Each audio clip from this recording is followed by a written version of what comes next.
ఒక్కసారి అరుణాచలం వెడితే చిత్రగుప్తుడు గీత గీస్తాట.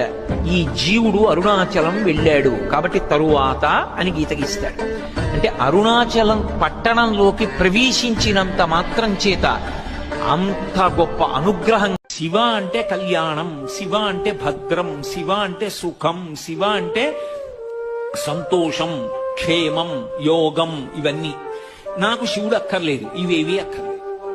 అందుకే పార్వతీదేవి సతీదేవిగా అవతార పరిసమాప్తి చేస్తూ లోకానికి అంతటికీ ఒక సందేశం వచ్చింది. భవో నహోద్భేష్టి శివం శివేతరః. శివద్వేషంతో బతికితే, శివుణ్ణి నింద చేస్తే శుభాలు రమ్మంటే ఎందుకు వస్తాయిరా అని అడిగింది. అంటే శివనింద ప్రమాదమునకు కారణం, శివారాధన క్షేమమునకు శుభ పరంపరలకు కారణం.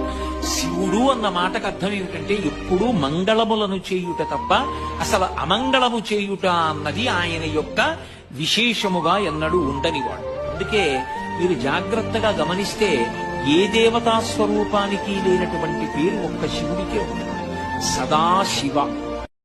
கார்த்திகை தீபத் திருநாளழகே அண்ணாமலையானே, திரு அண்ணாமலையானே, கருணை பொழியும் செம்மாமலையே.